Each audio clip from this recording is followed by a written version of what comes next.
The Monstrous Playbook is an adventure podcast for grown-ups. It contains violence and profanity and deals with adult themes that may be uncomfortable for some listeners. Listener discretion is advised. This is the Monsters Playbook, a real play Monster of the Week podcast where the only thing between tears and cheers is a roll of the dice. This week on the cover story, after tying up a few loose ends from the battle with the werewolves and Deacon Nessos, the team decides to dive a bit deeper into the mysteries that keep cropping up. What is the drum? Just how dangerous is Rex Crook? And why is there a car that keeps driving around Kira's block? Meanwhile, there's a truly terrible electronic musician that is inexplicably taking the music scene by storm. But that's probably nothing, right? Let's find out. I'm John, and I play Mark Clayton. I'm Lauren, and I play Kira Ashwood. I'm Miah, and I play Casey Davis and Theo Nessos. I'm Jonny, and I play literally everybody else. Let's see how they do.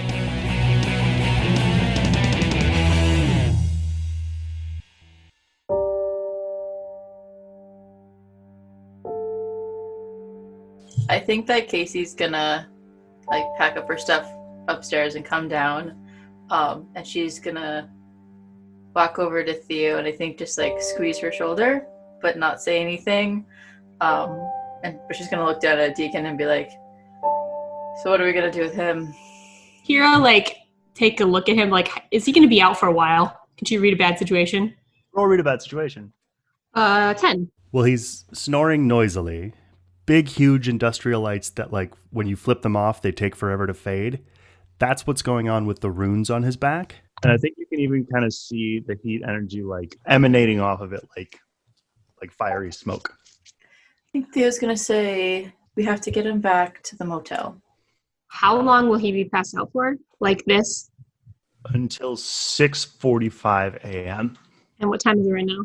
Hours. I think it's midnight. Okay. And we could get back to the motel before then, probably? Easy. Okay. These runes that are on him, Mm-hmm. do I get a sense of, what they do? Do I recognize, these runes? Are they associated with, any sort of, organization that I might know of? Or, Sounds like digging through your dark past. So that's a 10. When I dealt with this creature or one of its kind, what did I learn, I guess? This wasn't something that you did often, but there was some faction of Divinity's Shadow had been devoted to not necessarily mapping the hallway, but cataloging the creatures that you could find on some of the other sides. One night you were with a crew of people guarding the door in, and the scouting party came out pursued by a formless monster. It had feet and it had hands, but then all the rest of it just seemed like unconnected shapes. And some of those shapes looked a lot like Deacon's marks, Deacon's tattoos. And what they did was everything that you attacked it with, it stored that magical energy in those and then unleashed it back on you twice as strong. Oh, so it was like a reflection kind of type thing. Yeah. What black magic do I know that could help here? I think the way that you finally got rid of the formless beast, or that someone got rid of the formless beast, one of the higher ranking people at or above Donovan's own level, was with some kind of, honestly, it was a spell that was a lot like that at the apartment building, Jupiter's Garden, with Sub-Basement 4. Before you went in, something launched out and blew up and took your axe with it. It was a spell like that A displacer? Obliviated. So something huge like that would be needed to erase it. When you say it, do you mean Deacon entirely or just the runes? Well, because the thing that you faced back then was just the runes. Yeah. That's what I'm prepared to tell you. In a certain way, Deacon is just some guy. Does he have, besides the gun, does he have any other weapons or anything on him? He has an extremely ferocious looking black steel knife, currently held in a scabbard that is very likely appears to be made of bone. I'm concerned that Deacon might be an edgelord. And is that the gun still in his waistband? Yeah. Mm-hmm. in the back. Just kind of wanted to see what sort of threats we were dealing with. He's going to be out for a while, like till the early morning. If we want to get him back to the motel, we can do that. He is snoring noisily. I think we have room in the car for him. Or on the roof. I'd prefer it if he was in the car with us. You can always trust Mark to offer suggestions that are just this side of normal. Can Kira try to grab the gun from his waistband and take out the bullets, turn off the safety, if it isn't already? What kind of experience do you have with guns, Kira Ashwood? Casey has taught me. I'm part of yours. Okay, that tracks. There's no way that you guys wouldn't have had a girls' night. We're just gonna get all pretty and guns. Casey did have a basement of a workout area. Okay. Well, yeah, we can put him in the back of the car. I'm imagining a TV show moment where Kira and Casey are down in the basement and Kira's like, I feel like normal girls have yoga mats. Casey goes, the hell would you know about normal girls? Just imagine these extra padded yoga mats. I think Casey's gonna sling her sniper rifle over her shoulder or whatever and grab Deacon underneath the arms. Okay. Start pulling him towards the car. What, if anything, are you going to do with the Abby and/or with Sarah? I want to bury Sarah, but I do want to actually grab Theo first and ask her for some help with my wing. Good point. Sure. I think Theo looks between Casey dragging Deacon off, and then Kira and kind of shakily says, "Yeah, what do you need?" Kira's wing is just dangling. This is useless. I should do some sort of healing magic or something. Yeah, totally. And I think let's go get some privacy. Okay. I think Kira would have to probably take her shirt. Yeah. Yeah, Theo will follow you. Wherever we go, and I take off the shirt, I think you'd probably see some old faded bruises and scars on the base of her spine. Theo would not say a word. Are you comfortable? Oh, big sis. Yep. I think or not. Does she know? It's obvious that she sees the scars, right? I think Kira would kind of look back and be like, "It's never just once." I think Theo still wouldn't say anything. But she's gonna hold out her hands, I think, maybe over your shoulder blade or the wing. If anything hurts. And she'll try to heal Kira's wing. 10. Oh, okay, so you're just using use magic? I'm just using use magic. But I do want to say that the white and light pink light coming from Theo's hands to Kira's wing. Does it get fixed? Not right away. So I think even with that roll, because you heal one harm if you had harm, but I think that the best you can kind of do is you fold up the wing and wrap some sort of bandages around it with very fragrant herbs, and within 10 hours it'll be back to normal. You'll want to keep it like this until at least sunrise. And then you can unwrap it, and then it'll kind of flick back together. Somewhere around noon tomorrow, you'll be able to fly again. Works for me. Try not to move it too much, but that's the best I could do. I think the other wrinkle I want to add here is that until noon tomorrow, you won't be able to put them away. Yeah, I kind of assumed. So you just have one wing. Just sticking out. Yeah. You can try to relax it like Donovan did, but it look like you have a half cape. Well, thank you. Yeah. Yeah. Anything else? People who are supposed to love you don't hurt you.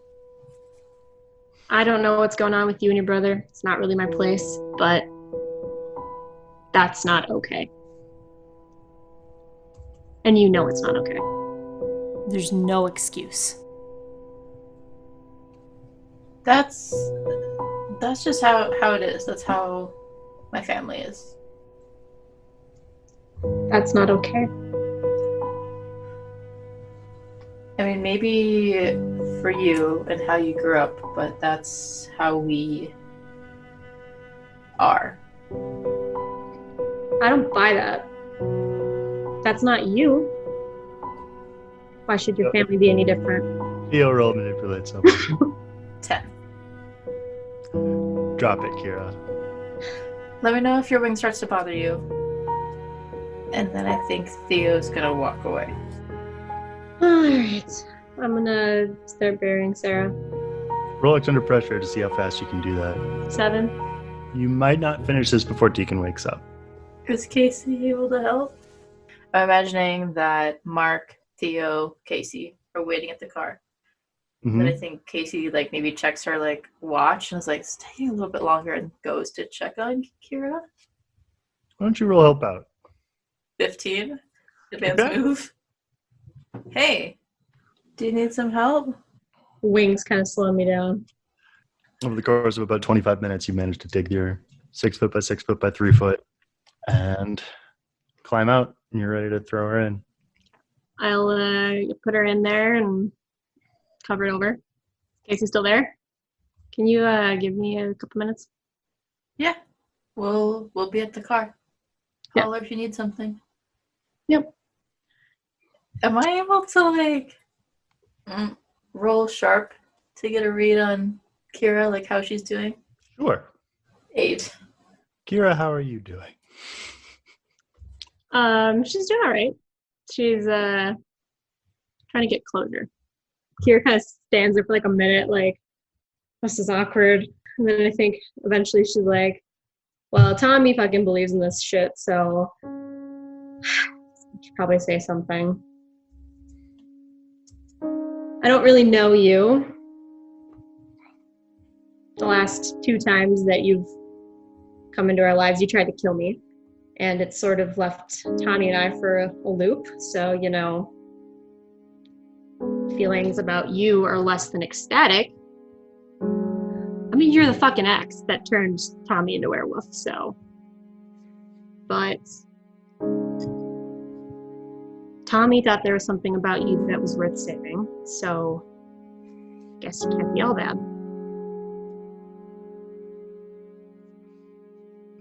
I'm sorry for what happened to you, and that I couldn't keep you alive like I promised Tommy I would. Everyone, even you, deserves a second chance. And I guess if I regret anything, it's that you never got one. But I want you to know that Tommy's gonna be okay. I'll look after him. You may have turned him into a werewolf, but he's not a monster. He's a good man. And I'm gonna spend as long as it takes to get him to see that too. So, might not have been able to save you, but I'll save him. So wherever the fuck your soul ended up, I hope it rests a little easier knowing that. Bye, Sarah. Mark, if you're looking over that way, I think you can see a thin, wispy waterfall of energy flowing up and out from the hole. And it kind of finds a little fold in the air that you can tell is just a little gap in the membrane between here and there. And it starts to flow through.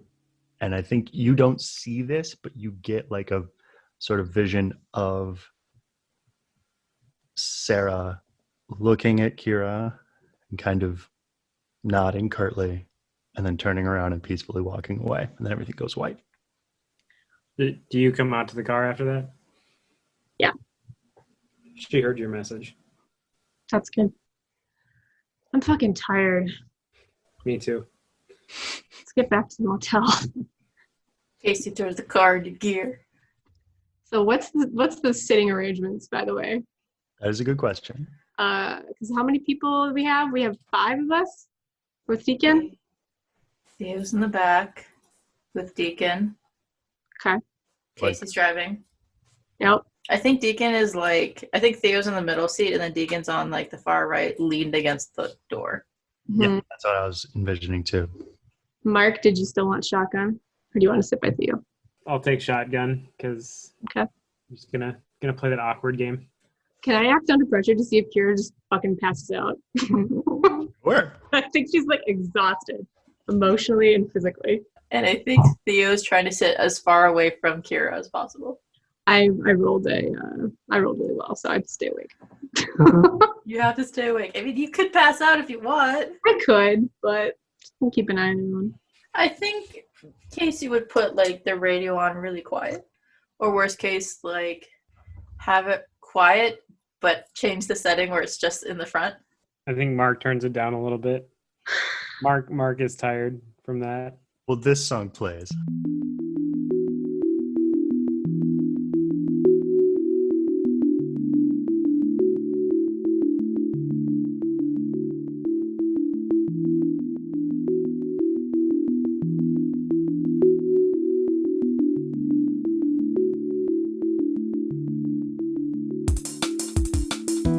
When it rains, I'll be your shelter.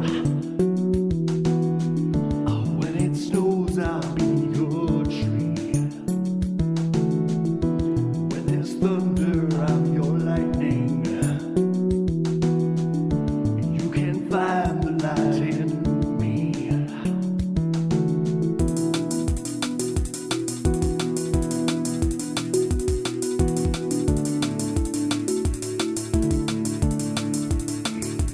Tell me run, run, run till we find the world.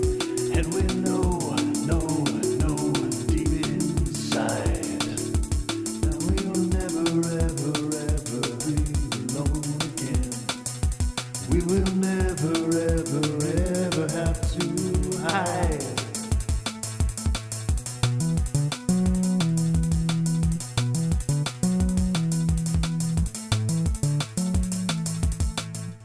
After it ends, before another better song comes on, the DJ will chime in and be like, "That's the new hit single from the rising star, Exploding Boy. He's so famous and so hot right now." And then another better song plays.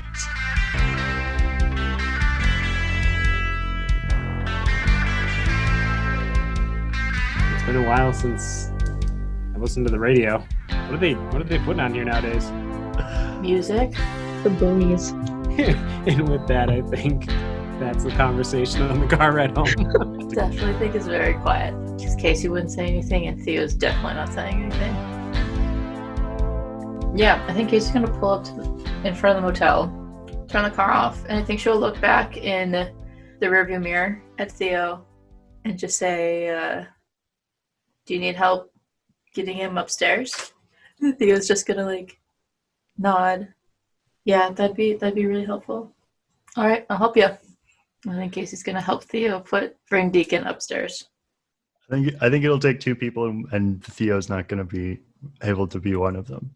It'll take two of you to carry Deacon up to his room, and Casey's one of them. Yeah, I can help. You hold him like a sack of potatoes. Walk him up. Theo opens the door. You drop him in bed. Roll him on his side in that position so that he won't drown in his own vomit. If there's nothing else, you guys can go downstairs. I think Casey turns to Kira. I'll meet you downstairs. Assuming, where am Mark and I gonna stay? Was there just the one bed in his motel room? There's space on the floor and stuff. Yeah. Maybe see if Tommy and Nick are okay with us crashing on their floor. Yeah. Or if you and Tommy are okay with us crashing on your floor. Would Mark see that there's only one bed? Like Yep. walking around, be like, oh. I'll go downstairs and knock on the door. Okay. I think that Casey's going to turn back to Theo, like leaning on the door frame. I can't say that I can relate to what that is, but some advice that I need to hear for myself as well that you might need to hear is you need to rely on your friends. They're here to protect you, and they really can become your family, a new family, a better family that I can tell from what that is. But I can see that it's hard. I'll see you around. Hey, you'll go downstairs and knock at the door, and like almost instantly, Tommy's there to open it. Okay. Let's hug him. He hugs you back. It's okay. Everything's taken care of. It's over? Yeah.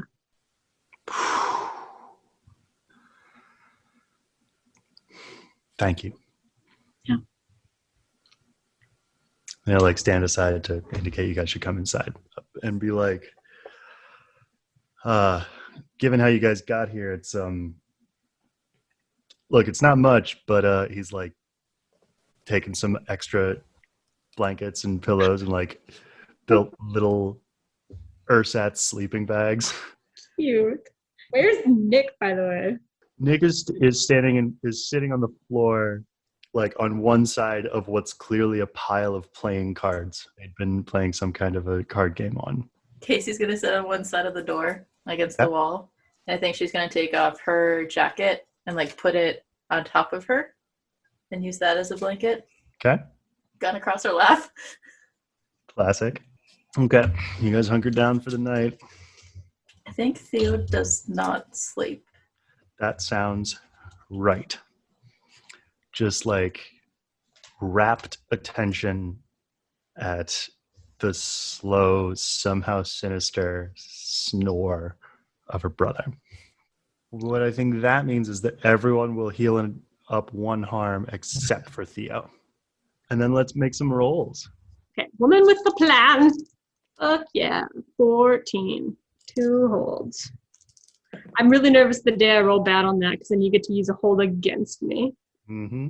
And then Destiny's Plaything. Just roll for premonition too. Yep. I got a 9. 9. And 10 for Destiny's Plaything. Mark, you see a person who you don't recognize sort of overlapping in space, a ghost, like a thickly pale purple figure with glowing eyes and tall curved horns sticking out from its forehead. There are other people that have the same ghost in them. So this character or this guy is overlapped with this ghost that has horns. Mm-hmm. Guy's just a normal guy. You see one of these people that has this ghost in them stick their hand in Casey's mouth, and then she's got the ghost. Mark, if you stop that from happening, you mark experience. Kira, 1 or 2? 1. A contract can be canceled by either party. Interesting. Casey has these roles that she likes to do where she never tells me what they are for the connect the dots. And it's great. I love it. I get 3 questions. Okay. I do have a question, a Theo question. I think like maybe in the middle of the night, Theo might try and sense like, is the connection between her and Mark still there, or is it fading, or is it gone? It faded pretty quickly after the fight. Okay. Like that particular connection. Okay. Yeah. That begs a number of questions, and I'm pleased with all of them. Kira, you wanted to try to like... I think at either some point in the night or in the following morning, Kira wants to touch me though. Wants to what? She wants to touch me. Oh, I'm sure she does. Hey, are you asleep? What are you doing? I wanted to talk to you about something. You've had a hell of a night. Are you sure you don't want to, I mean, yeah, but I can't sleep until I say some stuff. Okay, let's go outside. Can I say that like as they're leaving, Kate, like one of Casey's eyes just kind of opens, but then doesn't say anything and closes. I'm cool with that. Something that you had said yesterday was kind of, I don't know, just kept playing it back in my head. You said you're always in danger. So am I. So, I don't know. I mean, it's what we do, Tommy. Kind of comes with the territory. And this whole situation, I know you were trying to keep me safe. And that you were worried something was going to happen. And that you might do something. But you can't live your life like that. You can't let fear control you like that. For something that might never happen. there's always going to be stuff out there that's going to try and fuck with us. And you know what we do about it? Fuck it up first. We stop it. We do that together. No more of this going off on your own shit. And I think like Kira would like put her hand on his chest and be like, it's you and me. Okay? He could put his hand on your hand and go, you and me. Okay. Also, one other thing. So, I sort of left before I let you say anything. Which is fine. It's like, you know, no big deal. But, it's just that I've never said that to anybody before. So, I think you are like doing your vague dancey aroundy business with your like, I said some stuff and it's totally fine and like I don't, and he's just gonna kiss you. oh. Okay.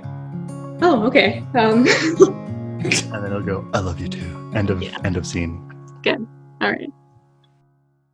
Tell me what you think of this, Jonny, but I'm wondering if Theo could reach out to Dockers. To say what? I think she's definitely doing it in her head. I think she has been spending probably the last hour or more quietly crying. And she's been trying to go to sleep and is having a hard time. And I think actually like she just reached out to Dockers and like asks him if he has any like interesting like stories that'll maybe help distract her. But I think she just goes like, hey Dockers, are you there? Yeah. No place else to go, you know? Do you have any interesting stories? I'm kind of having a hard time falling asleep. Real quick, what do you think of this jacket? He's made himself like I think like a ghostly version of the jacket that your father is wearing in the family portrait that hangs over his desk. Except he's got like the sleeves pushed up like it's 1980s Chicago. Huh? Is he wearing like a Hawaiian shirt underneath it? Oh yeah. I mean, it clashes a little bit, but makes you look spiffy. Spiffy's a little off-brand. And it's just gone. Story. Okay, do you want like a funny story or like a fucked up story? Dealer's choice. You don't have to like actually tell a story. I just was thinking like I think when like Theo's not able to fall asleep and she's just crying and like she like tried reaching out to see if that bond between her and Mark are there to maybe comfort her, and when that's gone she's just maybe just kind of grasping at some straws. I think what he'll do is be like, I'm going to tell you about the third ugliest band I ever owned in my life. And then he's going to talk and it's going to get extremely specific. It takes him 45 minutes to start talking about the interior, and by the time he does, he looks up and you're asleep. Oh man, I like that band. I miss that band. I'm not kidding. So if you don't mind, at this point, I want to time hop. Mm-hmm. I think it makes sense at this point that is done. Kira, your woman will be back to normal. You'll have to drive with them in Tommy's rental. Theo and Deacon will drive back on their own. Or, well, why would he go home? Oh no. Uh-oh. I think would Kira maybe have been able to say like, we might want to get out of here early in the morning. Would Before Deacon wakes up. Here's the question. Mm-hmm. Would you want or be able to take Theo with you? Well, yeah, I would love to, but I don't know if she would want to come. Because Deacon's not done here. Yeah. I don't think Theo could leave. Unless Theo could tell him what happened, that the werewolf from there that he'd come here looking for, they killed. Theo, roll manipulate someone. I'm going to have that be what happens. And then one of two things Against Deacon. against Deacon, yes. Who is your family? 10. Okay. He is monstrously hungover. Wait. Killed. You killed a werewolf and a ghost at the same time? Yeah. Nice. Darker and darker, Theora. I like it. And he takes a swig from a cup that looks like it has water, but is almost certainly vodka. You're driving home. Sure. Can I have the keys? Yeah. And I think he does that thing where like he snatches them away from you at the last second, but then gives them to you. He doesn't know how not to be an asshole. All right, then you get in your cars and you drive home, and you're back in your city. Where do you go? Do you go to your own home? Do you guys want to stick together? Mark, I don't know if you wanted to try to talk to your mom to see if she knows anything about Rex. I think Mark is still a little worried about the fact that she might be involved with the whole thing. I think he's gonna. Well, I'm gonna reach out to other Mark. Real quick. Mhm. Casey, did you set up security at Kira's house? Well, I sure as hell hope so now. I don't think so. I mean, Casey doesn't exist, so she wouldn't be too worried about people coming after her. Okay. And it's not really Casey's home, so... Okay. Mark, roll plus weird. And What do you want to say to other Mark? hey, where you at? Ah! Oh, sorry, that's right. You're new to this. Yeah. Okay. It's okay. I'm just trying to get some work done. The Starbucks. Oh, cool. Congrats on the job. Where do you know where Mom is at? I don't know. Probably at home or at work with RJ. Wasn't he at Dawnbreak with her? Oh, yeah, that sounds right. Sorry, these blogs are not coming together too well. Weird day. What? So, sorry, you said RJ is where? They're they're back there. That place is extremely weird, and I gotta get these done by 4:00 today, or I don't get paid. So I kind of walked out, and I'm at the Starbucks, and I'm yeah, that's fine. You focus on that. Good Do you know job. anything about financial services? Not. I mean, well, That was worth a shot. yeah. Have a good day. What is going on? He ditched. He just left? Yeah. Okay. Okay. I think because he's you and because of your mind connection, the thing I want to give you about that conversation is that he's rocketed straight into denial About the whole thing. Yep, and he is just trying to continue on with living his normal life, and anything that gets in the way of that is going to be hard to look at. Okay, that's something we'll have to revisit. Do you want to hunt down your mom and other Mark? I was gonna say, can I telepathically connect with my mom? Roll plus weird. 11. What would you like to say to your mother? Hey, Mom. Mark, Howard. Right, it's not okay. Yeah, other Mark. So yeah, where are you at right now? With your friends, the cult. Well, I mean, I'm sorry. I know they're friends of yours, but Are you gonna be home tonight? are we? nope. Nope. She's at Dawnbreak, John. Oh, okay. Yeah. Sorry. Yeah, you guys sent her and RJ to be with Riley and them. Not RJ. Oh, not RJ. No, don't you remember? I used my Dark Negotiator move to convince him to go elsewhere. Okay. Yeah, specifically because I don't trust that fucker. Why not? Oh, because he has no soul. Then he gave me his creepy business card. Shit, I don't know what I'm supposed to say now. So she's at Dawnbreak. That's good. You know what? Never mind. I'll call you back a little later. I'll call you back. You have reached the mind of Mark Clayton.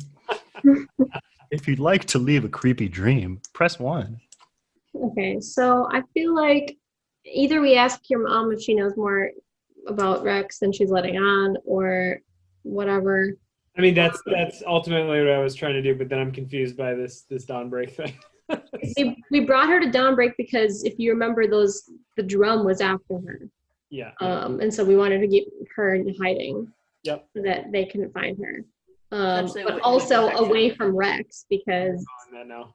we didn't trust him. The other thing is the family. We said we would check in with them when we were done with the whole werewolf situation to see if they made any progress with the mask. So, retract that statement. I'm still on the phone with her. Well, you're still in your mind brain. Yes. Oh, that's what I'm saying. I'm still in connection with her. Do you know anything? Oh, of course you know about Rex Grubb. Do you know what he's connected with? The community? Darker than that. You mean like investors? He's a wealthy man, Mark. I don't imagine that he's gotten this far without getting his hands dirty in some way. But This communication that we're having right now, Dark. oh, like the things that I can do, Dark. Yeah, he's controlling these spirits. RJ? He almost took me, Mom. What do you mean? He was with me when that happened. He was hiding when that happened. All I know is that this leads back to him, and we're a little worried about it. Roll manipulate someone. 8. Mark, I know you're threatened by the presence of another man in my life, but Listen, it isn't about that. if you can give me some kind of proof, then we can talk about that. But until then, I'm going to have to ask you to... Do you know anything about masks? Has he mentioned masks? Has he talked about masks? And not masks that, you know, you wear at Halloween or some shit, but like he's using those as a control method for these spirits. And we've had to rip them off of at least 2, or actually 3. And I got a hold of one, and I was able to put on the mask as I was just trying to see past this problem, and I saw him. And I had this feeling that I wanted to be at the top. I disconnected with Mark. I'm not just making this up. I mean, you can ask you can ask my friends. They witnessed the whole thing. Okay. I'll take some time away from him, but I'm still not sure I believe all this. He's just a man, Mark. He's just a businessman. He's not like you and me. It's what I love about him. This world is not always what it seems. You're proof enough of that. Be careful. You too. Quick. So Theo, you're headed back to the manor in, I think we said St. Paul. Here at Casey Mark. Yeah. Where are you going? Or where are you having Tommy drive you, rather? Tommy and Nick. I think we should check in with the family. Well, are we wanting to go to the family, or are we wanting to go to Dawnbreak to make sure that other Mark and Mark's mom are following our rules? We could head there, and then I suppose we can call the family from there, figure out what's going on. I'm down for that. Was anybody looking after your house, Kira? Oh. I mean, Donovan probably. He lives there. Well, wasn't Yeah. he sticking around with Dawnbreak to keep an eye on Mark's mom? He said he was busy working on whatever, like on his research stuff. Okay. I So don't like how many times you've been asking about Kira's house. do I have any sort of security system? I probably have something. Am I getting an alert on my phone or something? Do you want us to go to Kira's house? Is that what you really want us to do? I'm just asking questions. Uh, When was the last time I've been to my house? Okay, how about this? Do we want to swing by Kira's house and get our own car and then go to Dawnbreak? Yeah. Or go to Dawnbreak and then have Tommy take us to your house? Well, I Yeah. think logistically speaking, Kira's car would be at Tommy's at the Oh, Sparks, yeah. You're Sparks right. cabin. So you can do that, and then you can swing by your house. Okay. No, we don't. We'll just go back to the cabin, get Kira's car, and then go to Dawnbreak. Okay, that makes sense. Convince the Sparks brothers to come with because they're our best buds. I follow. And Tommy loves me. I mean, Roll manipulate someone on Nick. Can I help out? Yes. I did an 8 for help out. Okay. Rolled a 7. Okay. So an 8 total. I think when you asked Nick to come with, he's going to be like, gesture vaguely at all of you and be like, what the hell for? For your winning personality, obviously. We could use another gun crazy person. To talk to Shades' mom? What do you think?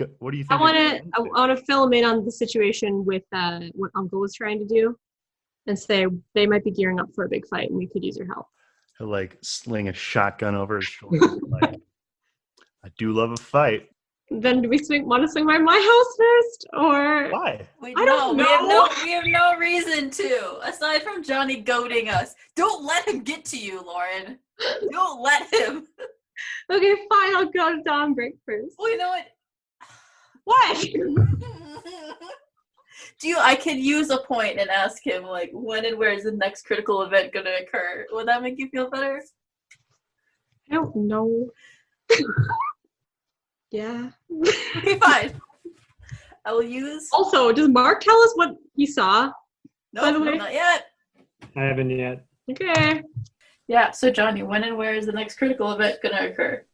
Either at Kira's house or at her office at Ears. You have an office? She has a cube.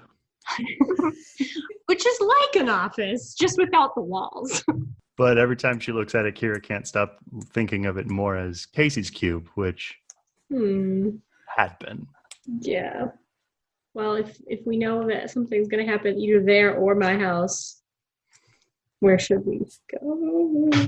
Kind of curious what's going to happen at Ears. I know Casey would want to go to Ears because she's worried about the author and Jesse and the team, but is also terrified. Well, we could swing by there. I mean, I would maybe... It wouldn't be... Can Casey text Mendy? Sure. I think she's just going to simply say, "Are you okay?" He'll respond, yes, question mark. Casey will just say, "I got a hunch that something might happen at Ears." Should I stay away? Maybe. Or do you want me there to aid you? Ooh. That reaction. So many people. No, I think Casey will respond with, maybe take a PTO day. Could be safer that way. We'll manipulate someone. 9. If any of the patients that I cancel on today are angry with me, I will give them your name. Okay. Being a smartass. All right, let's go to Ears, I guess. If you're listening to the radio at all again, that song will play again. We will never, ever, ever have to hide.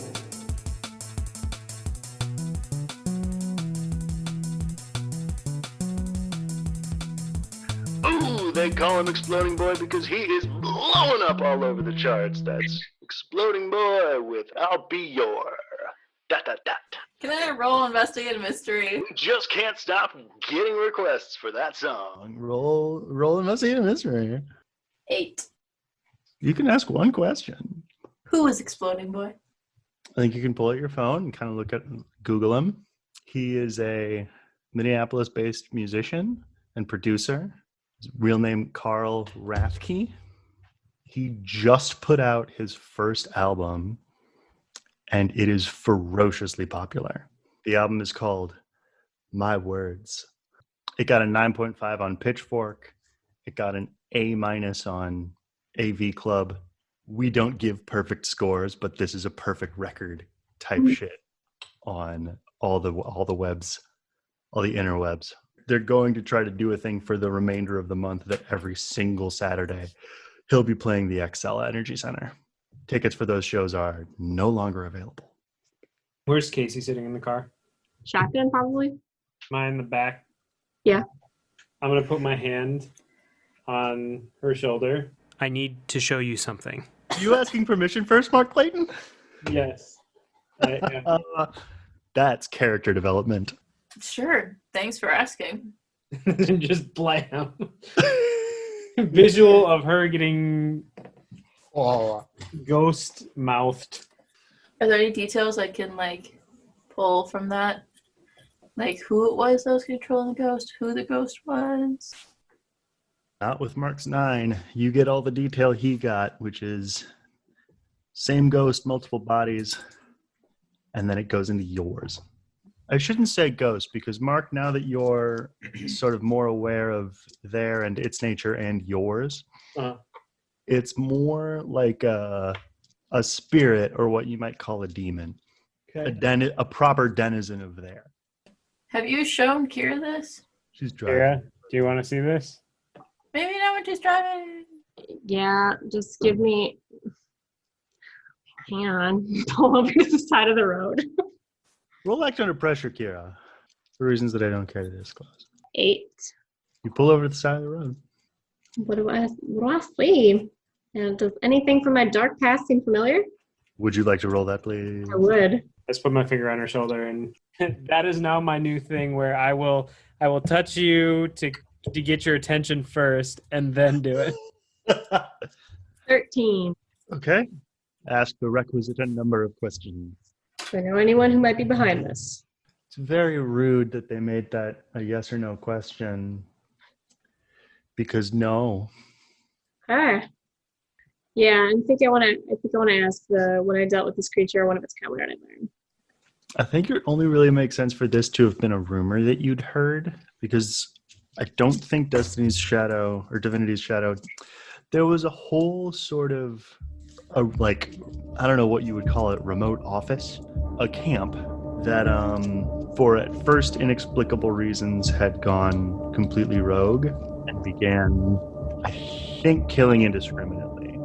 And then it was discovered that they had all been possessed and controlled and turned into some kind of a hive mind.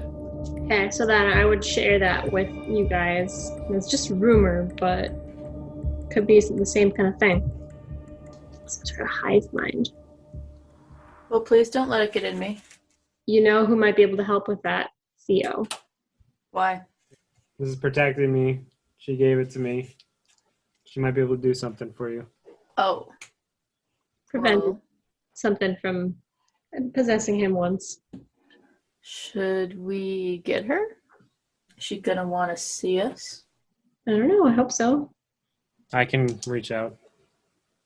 Ring, ring, ring, ring. You hear Mark saying ring, ring in your head, Theo. Hey. Hey. We're heading up to, do you want to join us? I think Casey might need, I think she needs some help. Have I told you that I have visions? Yeah, I have visions. So, and they have the potential of coming true, and I think I need your help. Did you see a vision of Casey? Oh, so you dream about her? You just have dreams. I think it completely goes over Mark's head. I'm putting words in your mouth, Theo. It's just Jonny being a dick.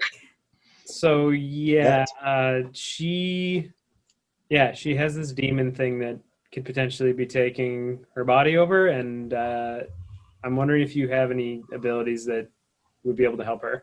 Yeah, I think I can gather some stuff to make something. I mean, I definitely have more access to things now than I did in the middle of a cave. Do you know, is it specifically a demon? I don't know what it is. It had horns, and I think I send you the visual at that point. Is there anything that I can identify, like creature, monster? Yeah, is there a monster I can identify to protect Casey against? Roll plus sharp. 13. You don't recognize the specific creature, but the horns are of a certain species of thing that you guys have sort of taxonomied it as, is ogre, which is like different from the sort of Shrek version of it, where it's just a sort of different construct of spirit than a traditional soul would be. They live in and come from there, and they are not permitted come to this side without assistance. From either side or from this side? Or that's all? From this side. Nothing from there can help something from there get here. Okay. Only beings from here can treat with there and move them, and vice versa. It's a wall that's bound by deals. Contract, perhaps? I suppose. I mean, have you seen anything like this? Do you think you would have something that would be able to help us? I haven't seen one personally, but I've learned about them. Let me gather some stuff, and I can try and meet you guys. Where are you going? We're gonna go to Ears first. Yes, we're... And then I think we were gonna go to Dawnbreak. Yep, Dawnbreak. She can work on that thing at her house, and then she can meet us at Dawnbreak. We're going to be going to Ears. Why don't you meet us at Dawnbreak? We'll be there in a little bit. Dawnbreak? Yeah, actually, it's a good question. Has she been to I don't Dawnbreak? think I've ever been to. She has not. Yeah, it's at the old dress barn. That's fine. Is that the old... Oh, and I didn't forget about the other day. I'm just... There's a lot going on right now. That's fine. We'll chat. Okay. Bye. What does Theo know about ears? Basically what the rest of you know when they started, I think Bennett the Sixth thinks of them as like a child who thinks he's playing with a sparkler but actually has a nuclear bomb. You don't think very highly of them. If they're cops, you're a leftist. Theo, also, as you're kind of getting your things together, you can hear like just a casual argument between Kathleen and Katerina, where Kathleen is like, no, but literally listen to the songs. They're terrible. They're not good, and he's so famous. And Katerina's like, well, I mean, there's no accounting for taste.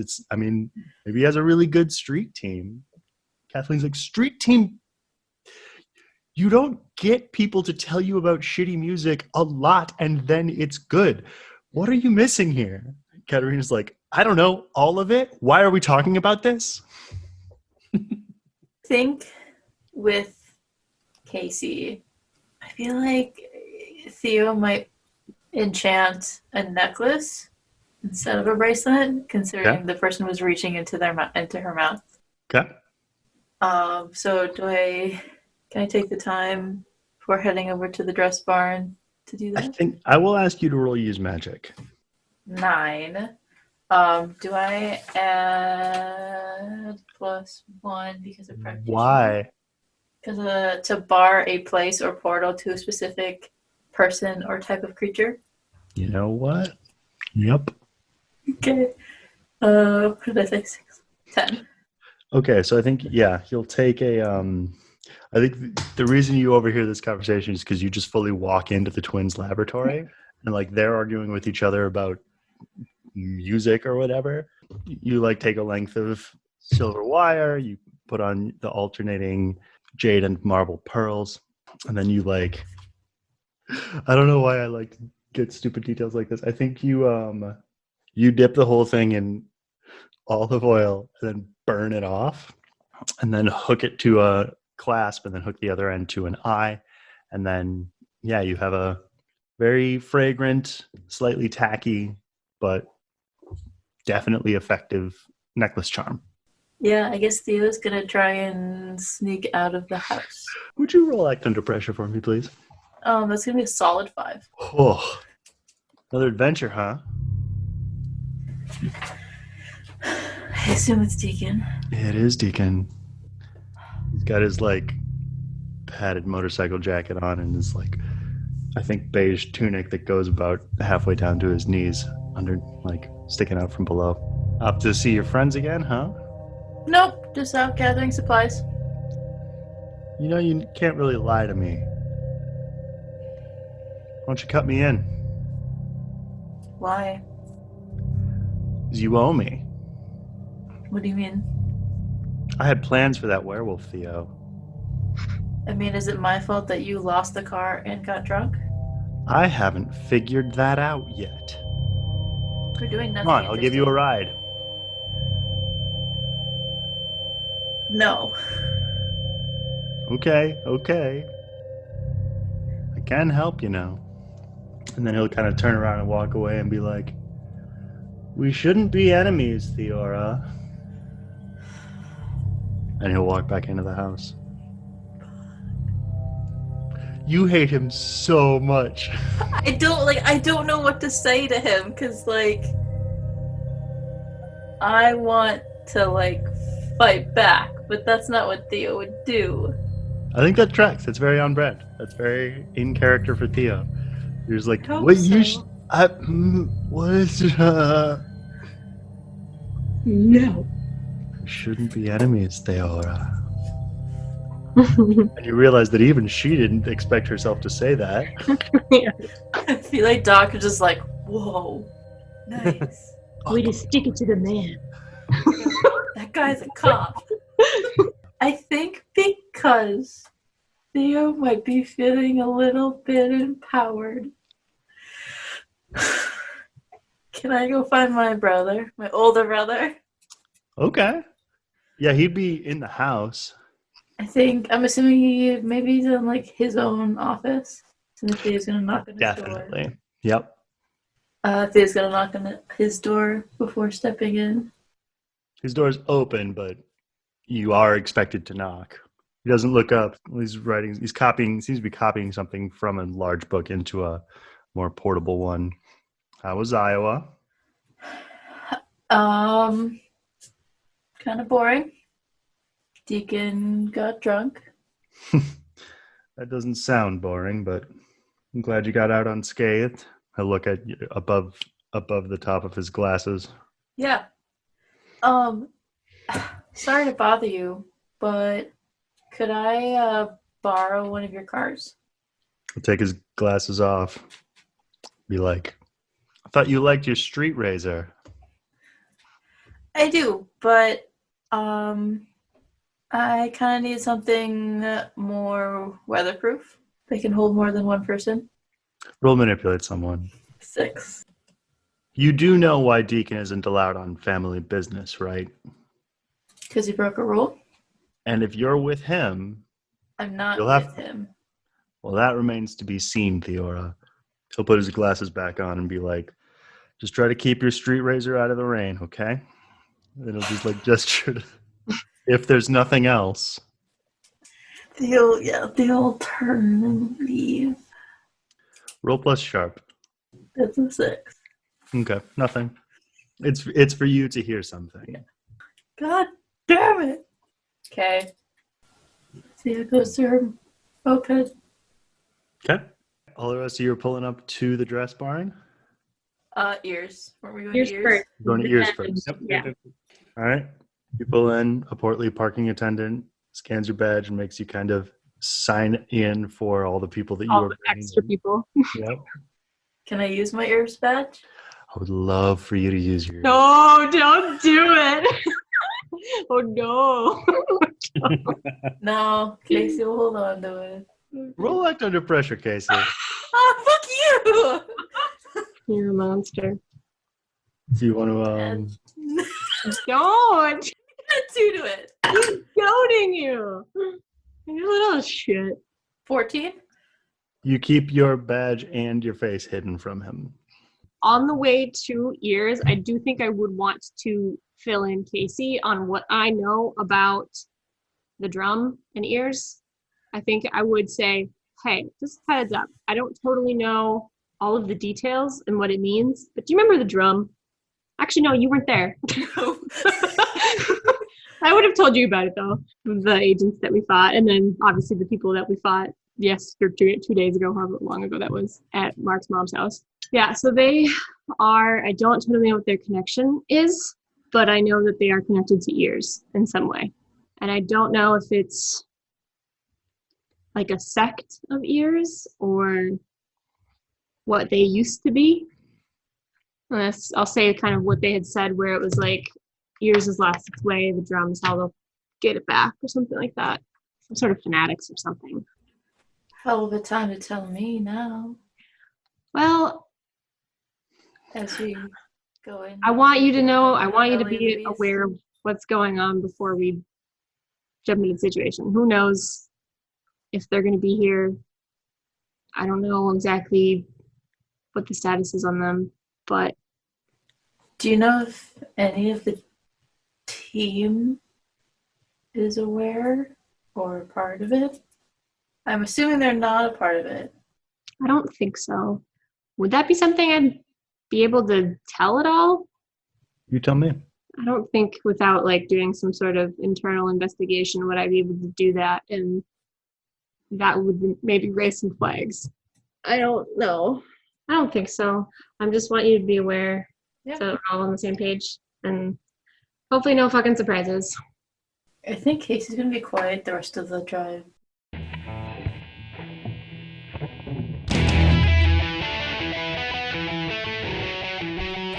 Hey guys, Jonny here, your keeper of monsters and mysteries. Popping in to thank you again for listening, and also to remind you that you can get in touch with us. We're at Monsters Playbook on Facebook and Instagram, and at Monster Playbook on Twitter for Twitter reasons. Plus, you can email us at monstersplaybook@gmail.com. Also, this episode we are so psyched to be doing a promo swap with another Monster of the Week actual play podcast called The Storyteller Squad.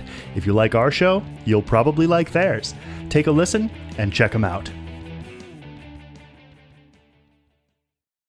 Hello, adventurers. Do you enjoy stories about monsters and magic? Welcome to Autumn Falls, a cozy small town in the Pacific Northwest. There's mysteries to uncover, but first, let's check in with our heroes. He's scooping about, like he probably shouldn't be.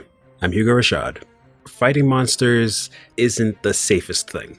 Bright pink, over-caffeinated, it's me, Bethany Miller. When you said disaster queer, every single person looked away. Can I get verbal confirmation that none of you will say anything about what you saw today? Agent Lonnie Whitaker, reporting in from the Eastie Agency. Lucky for you all, Lonnie is very cool. It's really weird and bizarre and a whole lot of feeling stuff that I did not want to get into, so I kind of booked it out of there. I'm Raven Eugenia. Every coherent thought has just left my brain. I just wanted to be friends because that's what everyone else was doing. My name is Damian Edgecrest. I want to be like these people, you know? Clearly talking to the tree is not a normal thing that people can do. I'm Felicity Starnbrook. Surprisingly, I'm useful. If I'm being perfectly honest, I don't want people knowing what I am. I'm Aiden Brightwood. Well, that was not the magic I expected to be practicing. If you'd like to join our heroes as we play Monster of the Week, then check out The Storyteller Squad, available wherever you listen to podcasts. Let's have an adventure.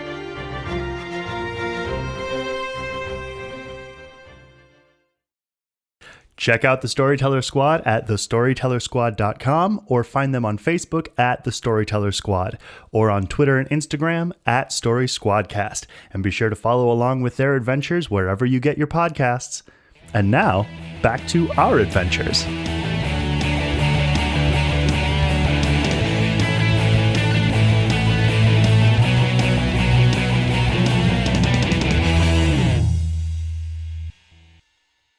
Okay, so then we go into ears. Go in, you park, you head up to your floor. What's going on? Anything seem amiss? Roll rid about situation. Something's supposed to happen, right? 13. Okay. Advanced move. Because I just took 2 more advanced moves last time. This was just going to happen. As you're walking in and as you're walking past, everyone is looking at you. Like, okay. And a few people maybe start to say something and then just don't. And then as you kind of get near your desk, people who are looking at you suddenly start looking sort of over your shoulder, and all of you are aware there's the presence of a person heavy with authority behind you. You turn around and there's a guy who's maybe 5'3". The fucking director? Bald with like the horseshoe of hair, wearing like a black jacket over a navy blue collarless shirt. Shoes, you can tell, are the most expensive shoes you've ever seen a person wearing. And he goes, "Do you want to hear something funny? There's a name that's crossed my desk in the last 2 months more than any other name. Do you want to guess what that name is?" Well. Ashwood, walk with me. And I'm wondering... Do I see Jesse anywhere? No. No? What about the team? Tak and Gia are here. They look like nervous. Is Casey able to slip away with Mark when this guy, like, between all this commotion, is Casey able to, like, slip Mark away? Roll that kind of pressure. Mark is just like gawking at this whole thing and then just kind of like... I'm gonna... I'm sorry, you're gonna what? I'm gonna add 3 to it. You do it to yourselves. You know you do. I'm just also here. 14. Advanced move. Yeah, I think you slipped Mark away like sort of a row over almost immediately when people started looking your way. Yeah. And Mark just kind of went, "Oh, we're going over here, okay." Casey's just gonna like have him like, let's just blend in and follow my lead. Mark's pushes his hair back and like tries to like clean himself up, licks his hand, and then look normal. Look normal. Normal looking. Normal You have human eyes. They're not firing. normal human walking. I've been using electrical tape to like hide the smoke. So I'm like, I take a little piece out of my pocket and like put it on the sides. I think like when Casey sees Mark trying to like fix himself up, I think she's just gonna pause by the wall and just like take him on either side of the arms and just, okay, take a deep breath with me, in, and then out. Can I roll act under pressure not to like cough and like knock my glass? Can I help out? Because essentially Casey's trying to give him a pep talk. Sure. Oh fuck, I got a 7. You got a 9. So I think what happens is like Mark inhales and then doesn't exhale and then goes and starts coughing, and then Casey being like, So there's just 2 people in the corner coughing at each other. Yep. And everyone's like, "What is that?" But also, holy shit, the director. But if I can say to Mark, to look like you fit in, just stand a little taller. You know, put your chin up, put your shoulders back. You'll fit in fine. Mark becomes awkwardly just like so? just gotta stick up his ass. Mark, please, for the love of God. I think at this point he's like starting to sweat because he's like a little nervous from all this. All right. Just walk behind me. Come on. Okay. Question. Did Tommy and Nick come in or did they stay outside? That's up to you. I think they stayed outside. Okay. I'll follow him. Can I, like, as I see like, do I see like Casey dragging Mark away, like as they're like pulling him back? Can I try to like catch their eye, one of their eyes, and just kind of be like, hopefully like they get the signal what I'm trying to say? I feel like that's a given at this point of our friendships. Mm-hmm. You have my consent. I get it now. So, okay, yeah, he's walking ahead of you, and I think, how tall is Kira? 5'5". Okay, then he's about 5'3". He's distinctly shorter than you. Yep. I think he's 5'3" with the lifts in his shoes. And Do I know his name? His name is the director. He just goes by the director. He doesn't have like a director Faden or anything like that. Yeah, I don't think. I mean, that question might occur to you, but some of the lifers just like, that's his name. Like, the author's name is the author. His name is the director. That's what he is. Why would he need a name as well? And you want to know the funny thing about what that name is? It's that it belongs to and then he'll like stop and sort of spin and face you. Provisional agent. You don't even have a desk, Miss Ashwood.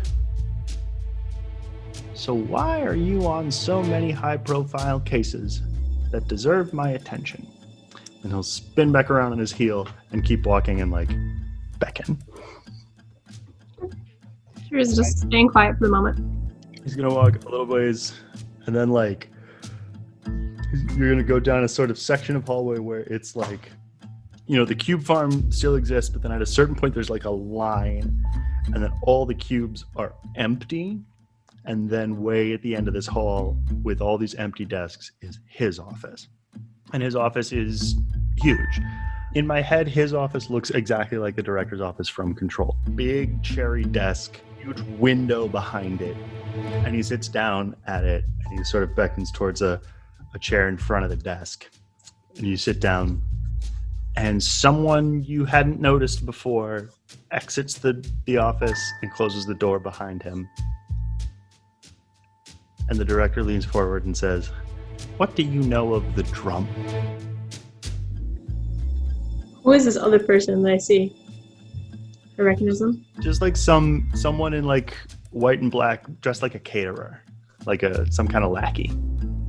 He's there to open and close the door so the director doesn't have to. Of course. Counted them a couple times. Sort of like a group of militarized soldiers seem to fight against monsters. Really hate monsters. Got some powerful technology on them. I know at one point they had an operative named the Outer. Why do you ask? I hear troubling rumors. And troubling rumors is a big part of my job. And you've encountered this group a number of times and lived to tell the tale. Along with a, shall I say, cadre of unauthorized outsiders. There is a process, Miss Ashwood, for working with contractors. Noted. The author will deal with this kind of minutia. For my purposes, I would like you to continue to investigate this drum. What exactly are you hoping I find? Who they are, what their connection with yours is. I hope this goes without saying, Agent Ashwood, but I'll need you to report to me directly and keep this particular investigation confidential. Questions of the highest stakes and the most sensitive possible nature. Understood. What do you know about them? We'll manipulate someone. And remind me, when we first met the drum, didn't they say the director had sent them? This little Yeah, they did say that. slimy bastard. That's a 10. I know they're new. I know they're violent. And I know they know things they're not supposed to. They're close to us, Agent Ashwood.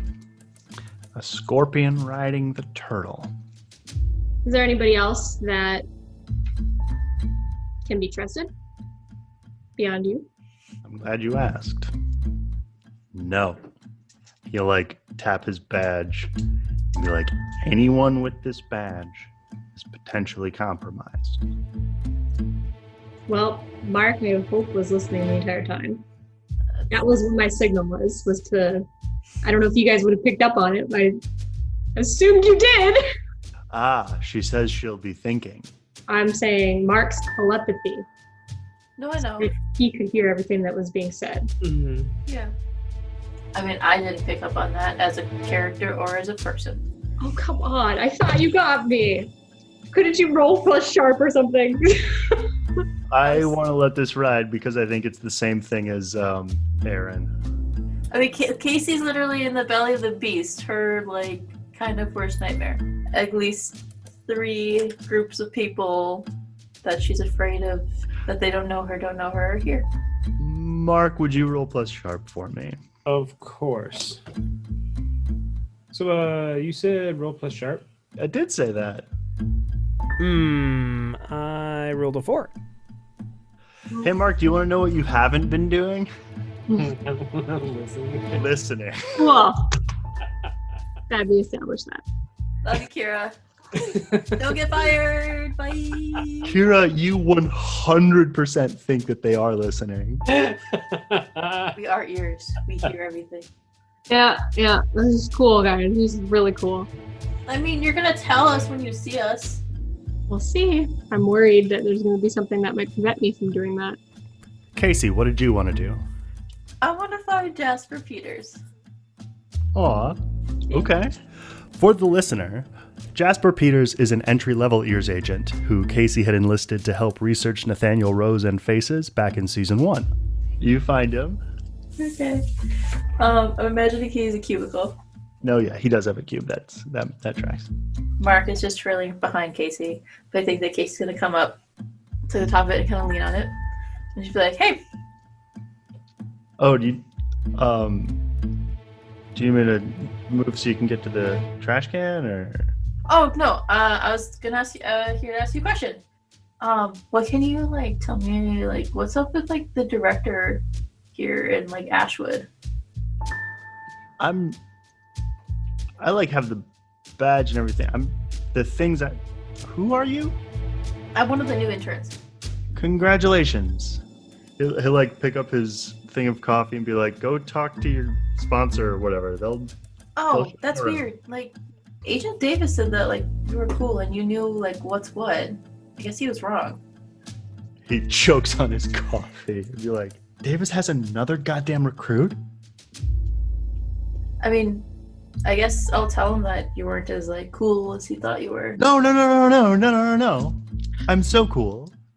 I'm very cool. Yeah, prove it. I'm really cool. Prove it. What's up with the director being all the way down here? I mean, have you heard the new Exploding Boy? It's really cool and popular. Okay. That doesn't really explain why the director's down here. I mean, why? We'll manipulate someone. And subtract 2. That's gonna be a 12. Fuck. What's the question? So I'm just trying to figure out what's up with the director. Why is he talking to Kira? So here's the deal with the director. So the office that he walked Kira to, Jasper had thought this whole time was just for show. No one's ever in it. He's never in it. The director's almost never, either he's not in this building or he's on a totally different floor or whatever. So the fact that he's here at all is extremely unique and odd. The fact that he's talking to Kira, who he's already pissed at Jesse for having a recruit, which grants Jesse a degree of managerial status. And now that recruit is getting summoned to the director. Either she's a friggin' rising star, or she's not walking out of that office. I'm just picturing. Sorry, what'd you say your name was? It's Theo. Have you seen Agent Davis? I was supposed to find him later. Still kind of new around here, getting lost around all the, cubicles and whatnot. They kind of just all look the same. Excuse me. He'll straighten a Transformers action figure. Where is Agent Davis? He's off playing hero in Wasika. Super agent. I don't know. What's there? If I knew that, I'd probably be there myself. It's that I'm transcribing interviews. Gonna save the day again, Peters. Any interesting interviews? He just looks at you come on. What, you don't get any interesting interviews here? Who's your friend? It's daytime, right? Well, I know. He was at the eye doctor earlier. The routine, they have to check your eyes to make sure that you can shoot properly, all that, boring physical stuff. 20/20 vision here, though. I always have to lie down after that. If there's nothing else, Thanks. Casey's gonna hustle Mark away. Is there a hidden spot, like by that office that Kira and the director went into? kind of. There are dozens of empty cubicles. Okay. Left empty deliberately, kept empty deliberately. Mark, Yes. do you want to split up and you hide in one of these cubicles and I'll hide in another cubicle, or do you want to hide out together? I'll hide in the other cubicle. I want you both to separately roll act under pressure. Here are your phone dings. 11. Can I see it from like my if I have it in my lap or no? Was that a cellular phone, Ashwood? I think it's by you. Yes, chain of command is whatever. Anything else? We'll manipulate someone. Casey, what did you roll? I got a 15. Advanced You move. sure? You sure friggin' did. 10. Okay. Investigate the drum.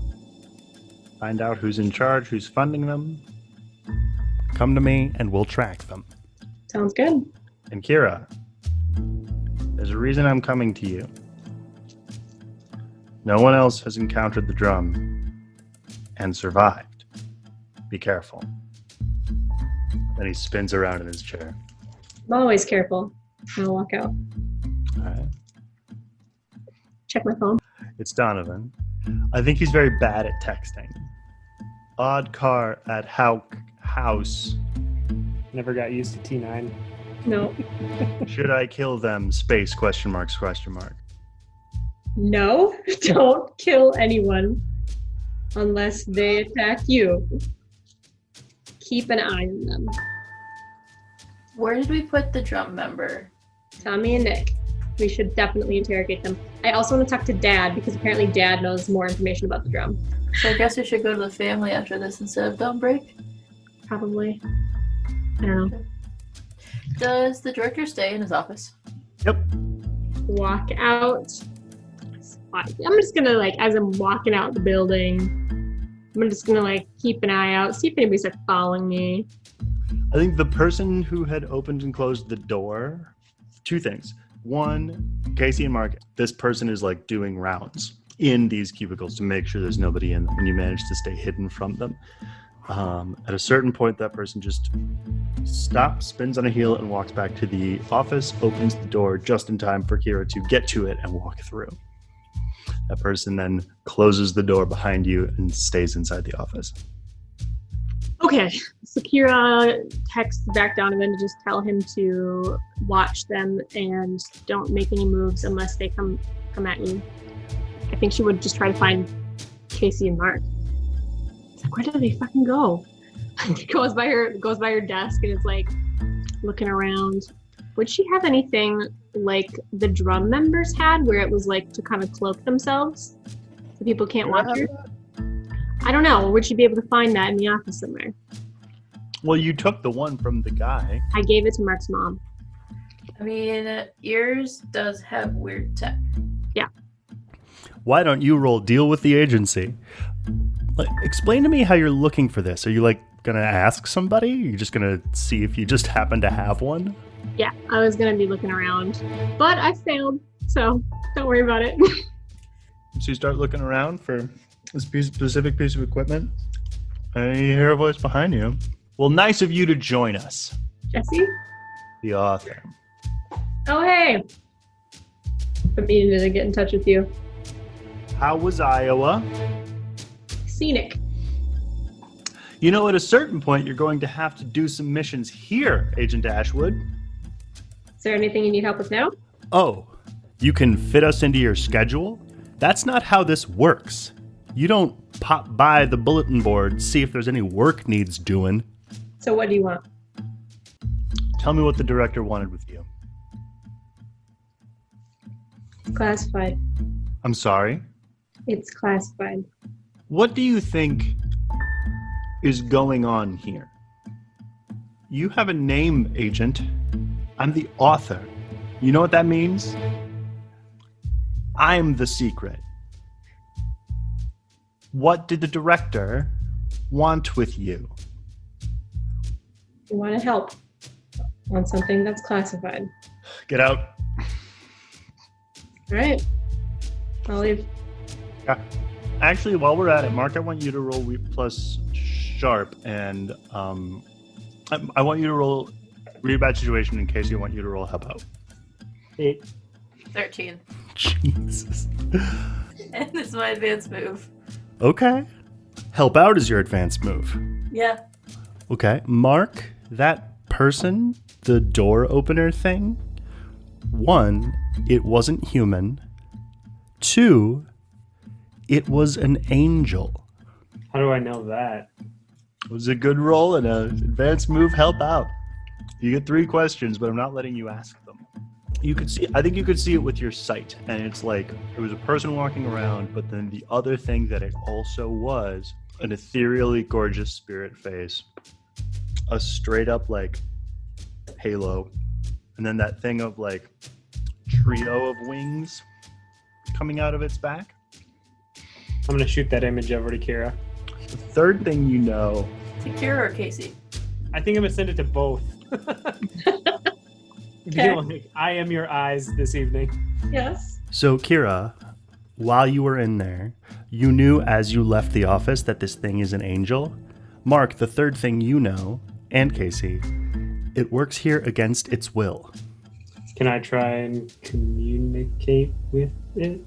How would you like to try and do that? Telepathically, so no one else can hear that I'm doing that? Roll plus weird. Please miss. I really don't like when you say that. I know. 10. All right, I think you reach out and you believe you have connected with the thing. What keeps you here?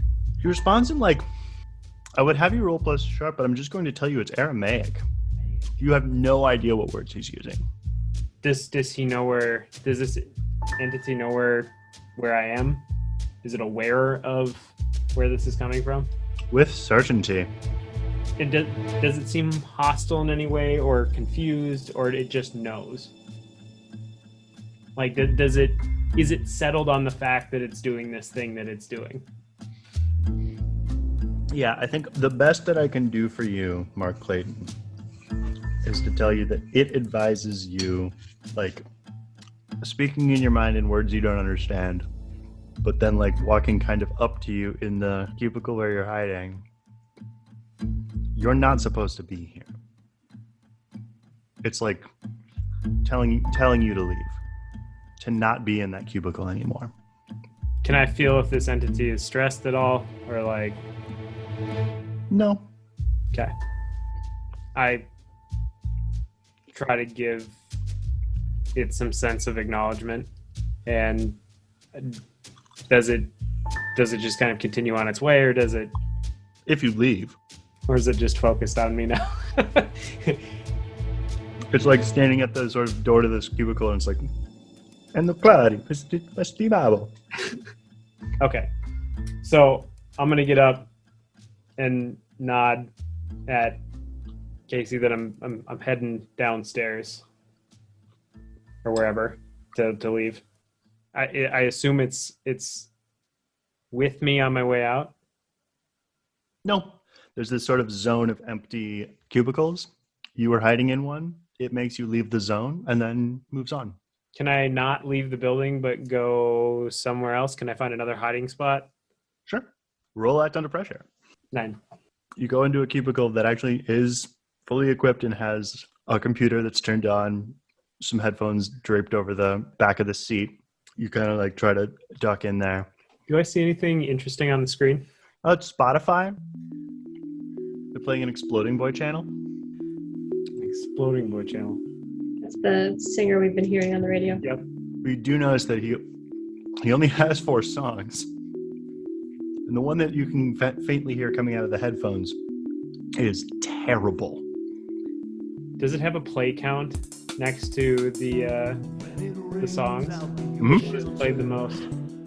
The one that's been played the most is I'll Be Your. Has about like 4.5 million plays. Is that what we've been hearing on the radio? Mm-hmm. The other 3 each have about like 2.5 to 3 each. Can I snoop on the computer and see if I can find anything? You can start to. Okay. And then a short, chubby, red-haired, bearded guy will be like, we stopped doing the hot desk thing in like March, so I was literally just checking to make sure that everything was okay here. I'm one of the new IT guys. Yeah, whatever, man. Listen, hey, by the way, those are some really good songs. I've been hearing those on the radio.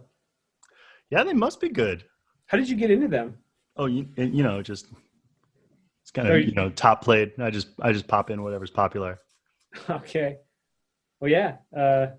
Good look. And I walk away. Yeah, good luck.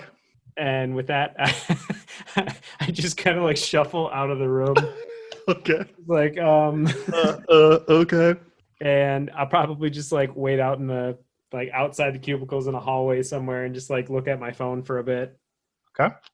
And in the meantime, I'm telepathically reaching out to Casey, like, oh my god, I almost got caught. Don't get caught. Just nothing. Never mind. Go find Kira. Okay. Kira walks out. The thing is no longer patrolling Casey, so you're free to leave. Or what does the director do? He stays in there, as far as you can tell. What do you want to do? Well, Kira went outside after being told to leave. Cap? I have a question, and you can say no, Jonny, because I didn't come up with it at the time. Could I have tried to, like, when the author was asking me, like, whatever, blah, blah, blah, and then I said it's classified, could I, like, try to, like, lay down a little thick as, like, don't press into this? I'll manipulate someone. 11. She's still going to make you leave, but as you, like, figured. to the door, she'll be like, an Ashwood. Yeah. Keep your phone on. Noted. Okay, I'll wait out at the cars by Tommy and Nick until the rest of the gang regroups with us. Yep. I'll text them and be like, I'm outside. Casey? Casey's phone is on silent. I think she's going to go try and check out Jesse's desk. I don't know if he has an office or a cubicle. I think what he has is an intern moving his things from his cubicle to his office. So there's someone there? Yep. I think Casey's going to come in. Oh, hey. I can take this from here, Why don't you go grab some lunch? The person says nothing and just continues moving things. It's a young woman younger than you, but like mean.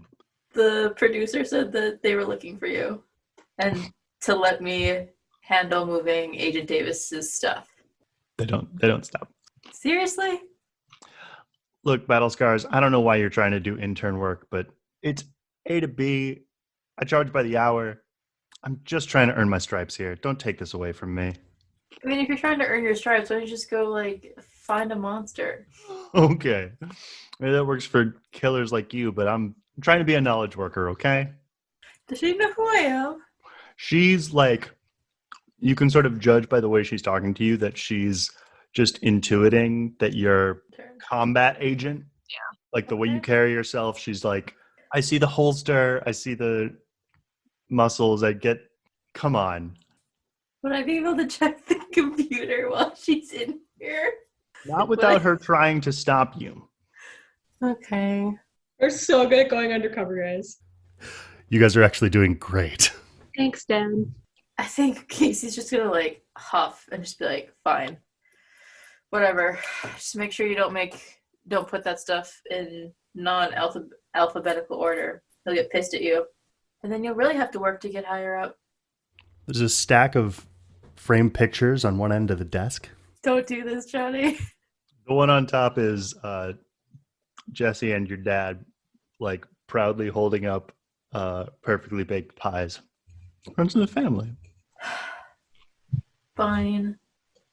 Casey will leave. Because it pleases me to do so, where did Casey learn to bake? Probably from her dad. He found a different student in this world. Okay, so while I'm waiting for them to come outside, I want to like go over to where Nick and Tommy are. How do I do this like covertly? I'm just like paranoid that people are watching me now. I think I legitimately want to just like take a fucking piece of paper from like my stenographer's notebook that I have that Casey got me, and I want to fucking write on there, and I want to hand it to Tommy and Nick. Can you keep me hidden from people? I think people are watching me, at least in the magical sense. Maybe not the technological sense. But maybe Casey could help with that. We'll need tools from your house. Might be gross, ? Supplies like they need your dead discarded hair.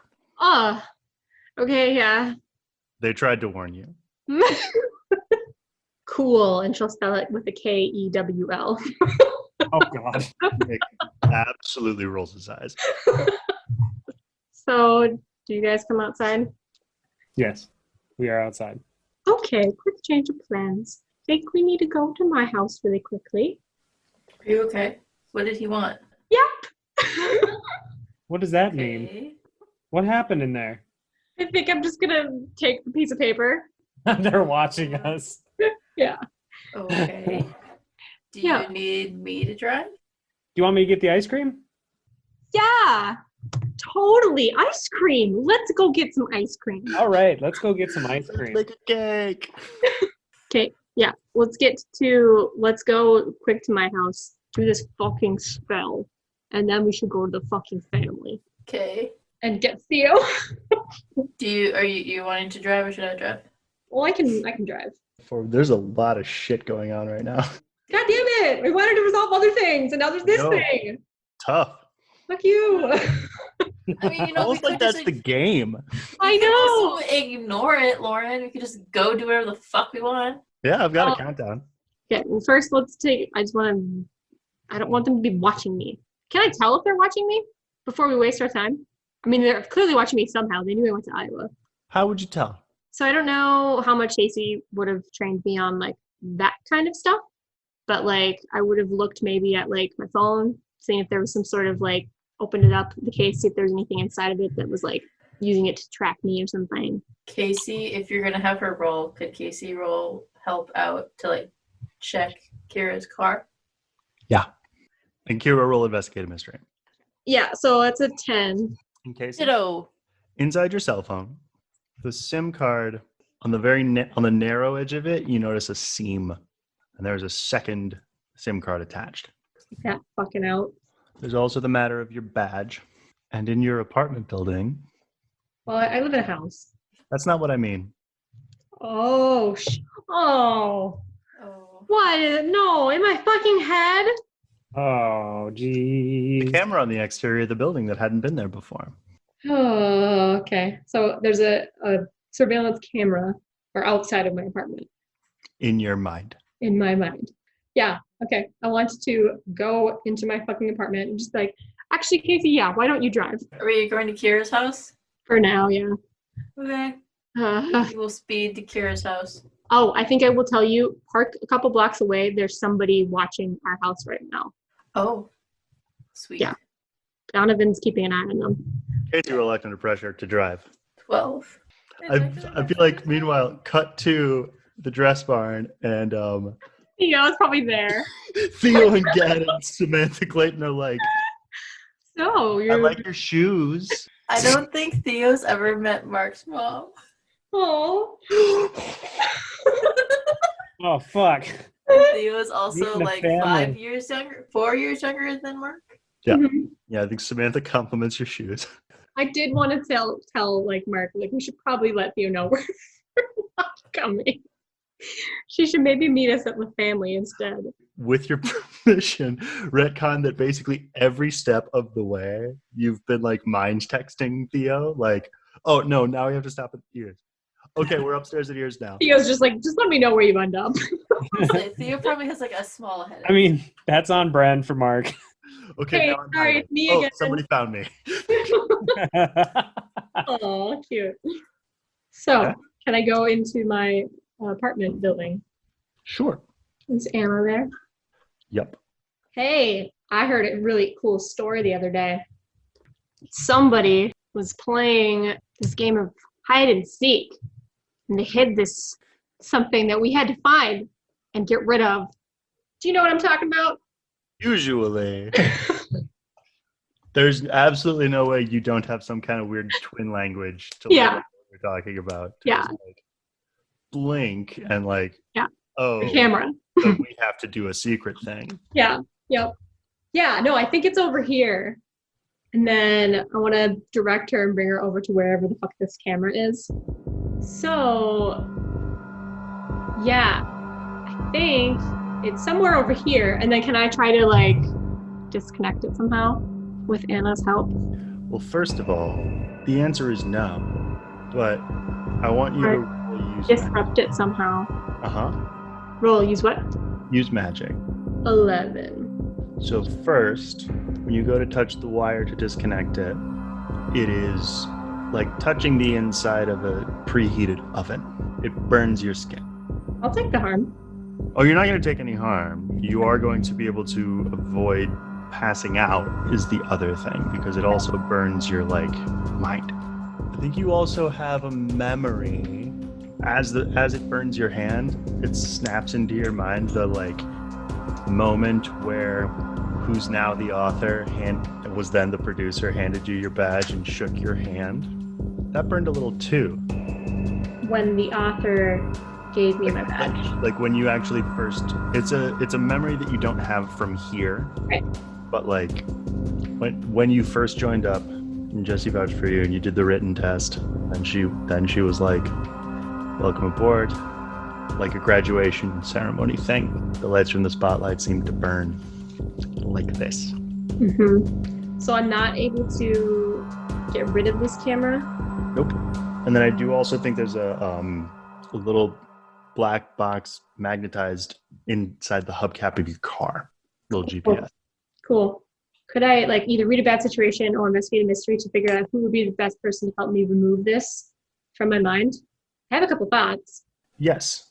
Okay. Why don't you roll read a bad situation? It's a 7. There's someone who can help you quickly and there's someone who can help you permanently. Which one do you want to know? Either one can't do the other. You know what I mean? Mutually exclusive. Permanently. Jesse. Is there anything I could do to create a loop on the camera for a little bit to buy us some time? That's what Nick and Tommy are talking about doing. Oh, really? Okay, then let's just get to my freaking house. You are well and truly sure that no one is following you because Casey's really, really good at cars. Yeah. And destroy the GPS thing on my car. What's the deal with the badge? The badge itself is just being tracked, or is there something affixed to it? I think everything that makes the badge work, like to swipe to get in and be scanned and give you official access to Ear's things, mm-hmm. is also monitored and tracked. So if you were to shut off the one thing, you would shut off the other things too. Okay. Do we see the car that was outside of Kira's house that Donovan texted Kira about? Wasn't it there was a car outside? I think it was there was a car circling. Do you see that? Yeah, I think it's a pretty quiet neighborhood, and there is just a pale yellow Volkswagen that kind of drives by. Could Casey park the car several blocks away? Mm-hmm. Get out. I think that she's just going to leave her sniper rifle, but going to bring her smaller guns. Okay. And just I'm going to go check out this car. It's driving. Yeah, I say parked. this to the rest of the group. Oh, I see. Okay. You guys go ahead. What'd you say? You're going to keep driving? I'm going to go check out this car. So essentially I'm going to try and pose as a civilian, walking down the street. Mm-hmm. Do I flag them down? Do I happen to see that suspicious character that I saw in my vision anywhere? Not currently. So if you want to go... Yeah. We're going to go do something really quick and then meet you back out here in a few minutes. My phone should be clear now, so I guess I can just text you when we're ready. And then we'll try to sneak inside, wait until hopefully Casey can get in to maybe distract these people or whatever. Kira, roll act under pressure. 10. You go through your backyard, get yourself in this sliding glass back door and walk on inside. You're reasonably sure no one saw you. Can I check out this car? Yeah, it comes driving the opposite direction down the street towards you. Pale yellow.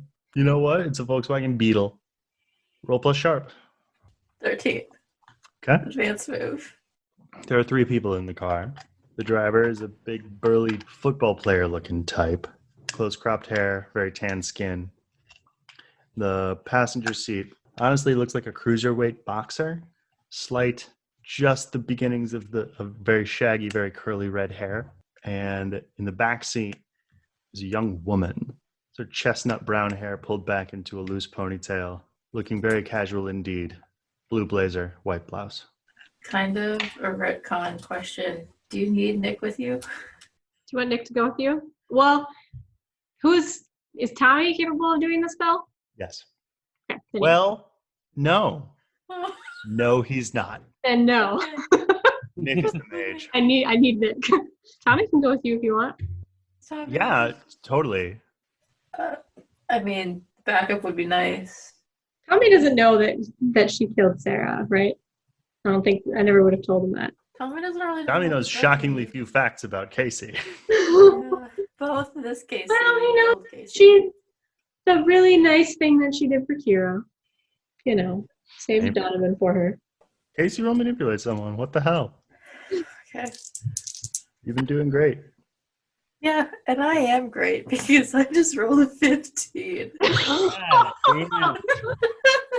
And she would say the same thing to Tommy as she had said to Nick. Mm-hmm. Any good with a gun?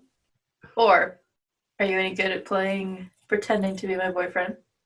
Well, this is an interesting turn. I've got a plan. I promise you I'm not trying to steal you from Kira.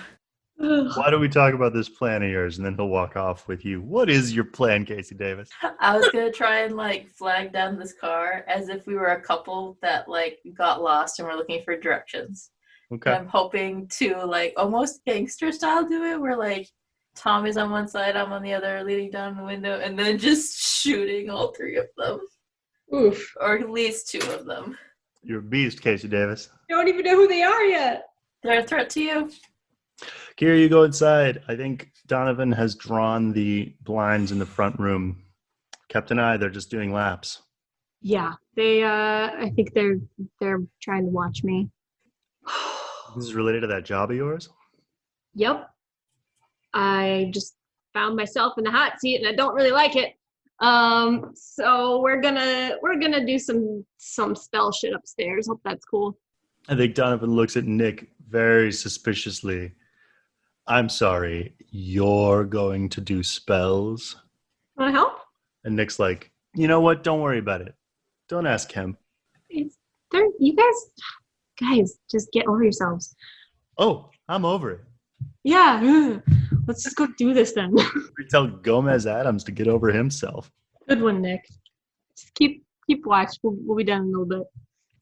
Casey and Tommy. Car's coming towards you. Again. You're walking arm in arm with Tommy Sparks. What do you do? I think I'll nudge Tommy to try and flag them down. Roll manipulate someone. 15. The driver will look back and you see the person in the back seat kind of give a gesture and then pull up to where you are, but you won't stop until the two of you are at the back window, and then the rear window will roll down. The young woman in the back will be like, hiya, can I help you? Did I recognize her? Nope. Casey's gonna go, oh my god, thank you so much for stopping. We took a couple of wrong left turns, and we just don't know where we are. I was telling him that we should have flagged somebody for help sooner, but he doesn't listen, and Casey will kind of bump Tommy. Man, don't I know it. But I'm sorry, Pet, I'm not from around here either. Darn, I really wish that you would have known where we're going, where we could go. One of the guys in the front seat, you can hear just muffled through the window, I don't like her. Is there a window divider between the two or no? No. It's just the closed the two front windows are closed and tinted. That's a really weird accent. What are you here in Minnesota for? Surely it's not the Mall of America. That thing's just stupid. Tourist trap, don't you know? Can't resist them. No, we're here to visit some friends. Old friends. Is she telling the truth? Kind of. Anyway, wish we could help, Pet. Ta-ra. Is it possible for Tommy and I to what? To pull out our guns and shoot the two in the front? Would Tommy be into doing it? Would Tommy be into doing this? Here's what I want you to do. Okay. I want you to roll manipulate someone. Okay. And then I want you to roll kick some ass. Okay. That's gonna be a 12. And then Kick some ass. So, I'm really sorry to interrupt. Yeah. Because I'm excited. I'm as excited about this scene as anybody else. I get to about the accent and like I love seeing Tommy trying to do some line stuff. But something just kind of occurred to me, and you just did a roll. I'm pretty sure. What was it? It was a really solid 5. Does Tommy get to roll kick some ass? That was Tommy rolling kick some ass. Ooh. Oh, buddy. Great. I kick some ass. You kick some ass now. Just did. You just rolled for the two of you. Myself. Is what I'm telling you. Okay.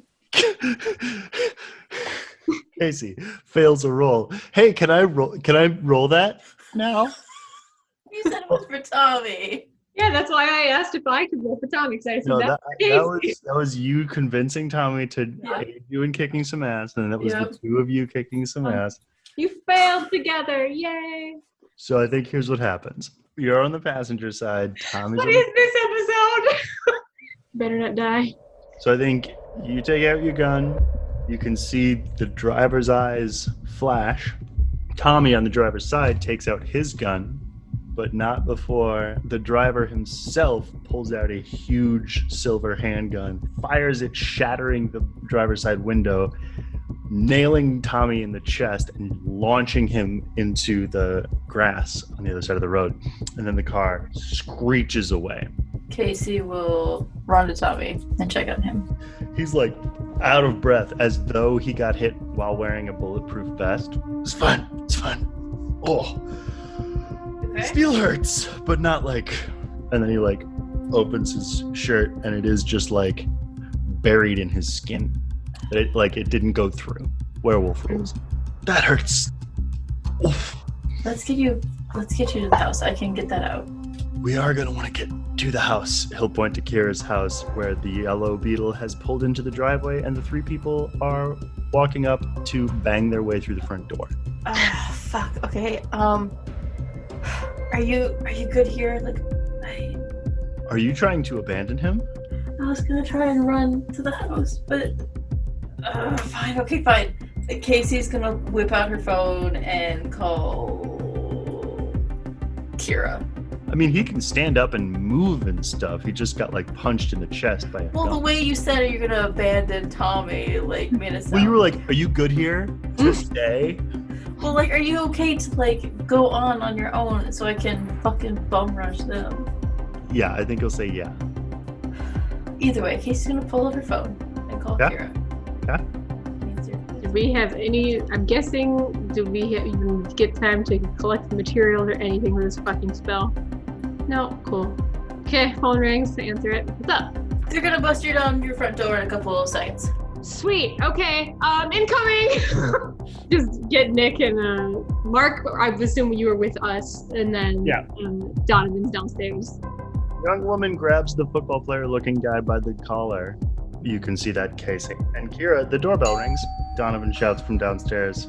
Kira will come downstairs. All the windows are drawn. There's like two large vertical doors covered in the narrow curtains. Who is it? Let the record show I wanted to make this peaceful. And who might you be? Can we speak like people? That depends. Are you gonna put away your guns and weapons and shit? I'm not the one who drew them. Well, you've been tailing this house for the last several hours, so... I'm trying to speak with you. I'll open the door if you put down your weapons. Oi, Dorian. That down. All right. Kira will open the door. You open the door. Yep. And standing in front of you with a surprisingly pleasant smile on her face, is this young woman. Chestnut brown hair, sensible flats. I arrived today in the guise of a duly appointed representative of East Yorkshire Elder Sciences. I arrive through no small hardship. Yet, I have not raised a hand to you in years until they did the same to mine. I darken your door to arrange for and coordinate the safe release of one Dr. Michael You didn't think we'd forgotten you, Agent Ashwood. I'll admit it's been a while. Official channels, all that. Your leadership is exceedingly difficult to work with. Apologies for the casual introduction, but you've been away, and they've been horrible. Where is Casey and Tommy? Running towards the house. As you approach, the two guys that she's with will raise her guns, and she'll be like, no, no. And she'll like hold both hands up to you. Also, like, raises her gun. Who is she talking about when she says they? Ears? Yeah. We're here to be civilized. It's not very civilized to circle around somebody's house like a predator. What I said. Comparatively, guns down. Fine. Casey will holster her gun. Dorian, don't like her. Don't fucking like you. I'm sorry, what was your name? Apologies. My name is Emily. My mates call me If professional courtesy is insufficient to stay your hand, why not long-term survival? I do not come to you undefended. I'm circumventing my organization and perhaps beseeching you to do the same. But they are aware that I'm here, and should harm befall me, may God have mercy. So she's saying that Eyes knows that she's there, or Ears does? Eyes knows that she's here. Now, we'd attempted the official channels. She's turning back to you, Kira. We have in our custody a number of your agents whose release could be arranged in reciprocity for the return of our Dr. But there is the matter of expediency to consider. Official channels, But as it happens, we also have the authority to release a certain civilian, a journalist I believe you're rather acquainted with. A Mr. She pulls out a little notebook. Kent Clark. My God. Okay, I've got questions. I suppose. As a player. So, like, does the Daily Tuba think that he retired, but in actuality, Eyes has him? The Daily Tuba thinks he has gone missing. Why do we have again necessarily? Like, we had kidnapped him the same because he was following us, I think, at the hospital. Yeah. You guys tackled him. We took them. We did that dream or whatever. Yeah. They know that somebody in Ears has him because they were tracking somebody in Ears. How is it that you come to think that I've got this Dr. Are you telling me you don't? I'm not telling you anything at the moment. Maybe we've nothing to discuss. Who are these other agents you have besides Kent? If we are to exchange an Eyes agent for an Ears agent, don't you think we should know who you have? I'm telling you, I've tried to exchange the Eyes agent for the Ears agent, but your damned official channels with your daft director. What'd they tell you? Nothing. I've not returned a damn call. Now listen, I want this journalist to get home to his family and back to his work as much as he does. But if our Dr. Isn't something you can provide, maybe we've nothing to discuss. Dorian, consider your options carefully, Agent Ashwood. I shall be in touch. Ta-ra. Have a very pleasant, and then she'll head back to the car. O.M. Mates call me Right. Let's stick with Emily, please. Suddenly quite severe indeed. I don't quite like you being able to contact me and me not being able to contact you. Is there a way I can get in contact with you? This arrangement doesn't work for you, and yet you're an employee of Ears. Seems the dynamic of choice for your kind.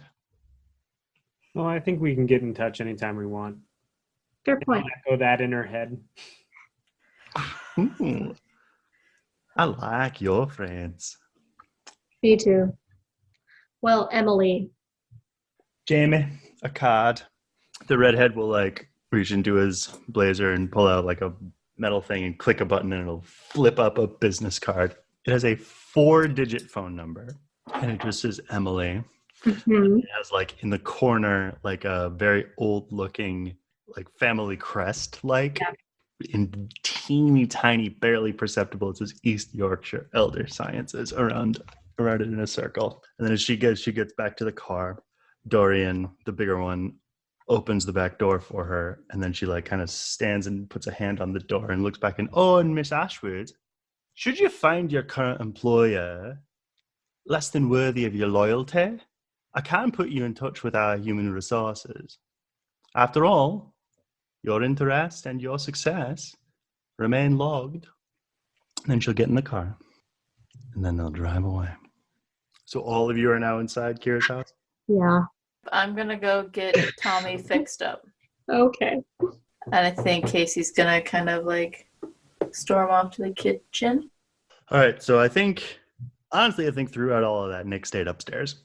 And so he has prepared everything you need. He's like pulled off a number, like a clump of your hair from your brush. Then he has like a crumpled paper towel. And then I think he will come downstairs and be like, you got any basil? Oh, yeah. Yep. Casey's got a bunch.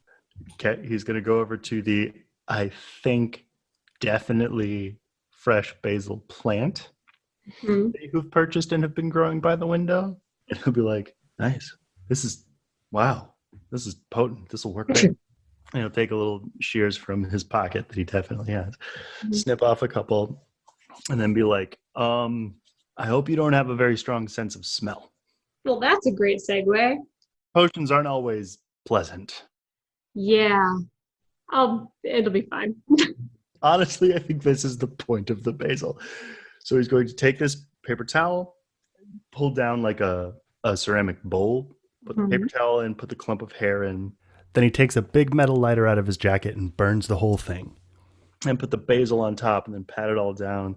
Yeah, it smells like burning paper. It smells like burning hair. It also smells a little bit like basil, which I do think it has no function in the potion. It is just to help with the smell. He lets it burn. He lets it all get down to an ash. And then he takes a glass of water and like pours it in and like stirs it all up until it's just this like chunky, slushy black mud. And he hands you the bowl and he says, you have to drink all of it. Cool. All right. Cheers. I fucking drink it. Roll X under pressure. 10. You drink all of it. I'm It tastes like burning hair and basil. I mean, it's not as bad as the blood. Remind me never to ask you too many questions about your life. Yeah, it's weird.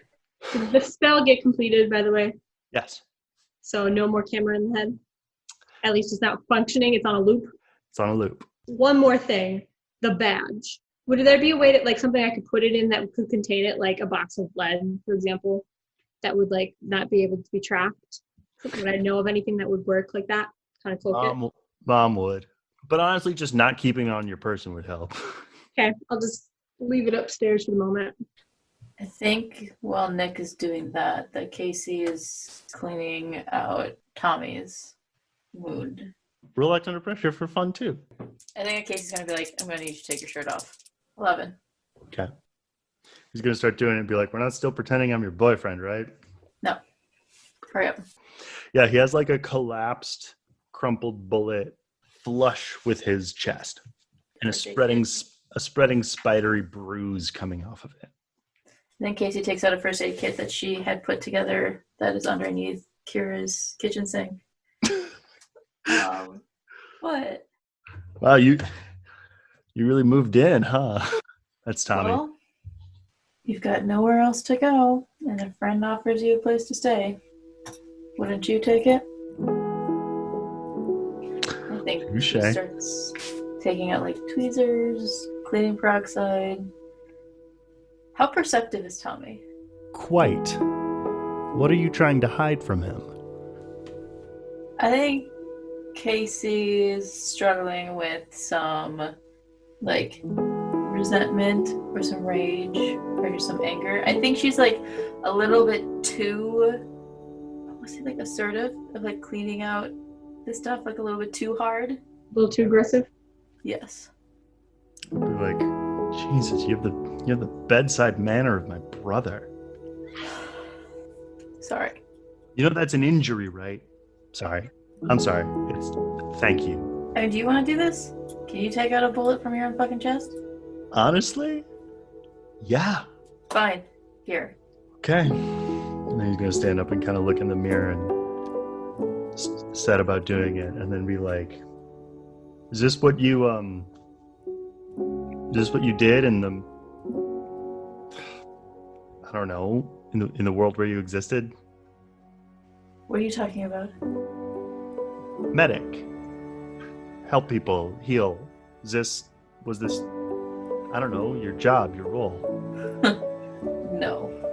It's just part of the job. It's one aspect. It's like, you're not a werewolf. It's just part of you. Pretty big part, though. Clearly you take, he's gonna grab it, this part seriously. And he's gonna grab a bunch of toilet paper and press it to the spot where that's now bleeding just a little bit. If you put toilet paper on it, little bits of it's gonna get in it here. And then I think he's gonna hand him like gauze instead. Yeah, pretty big part of it. I mean, didn't you and your brother learn any basic first aid kit hunting on those monsters? Apparently very basic. No, I wasn't a medic before. So what were you?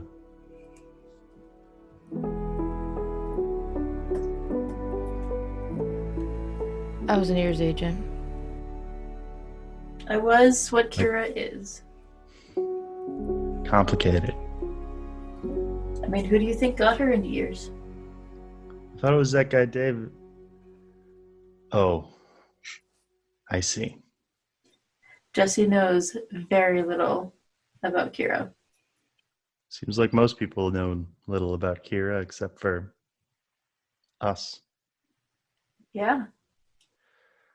Look, for what it's worth, I think it sucks that you don't exist. And me and my brother, well, we've seen what you do.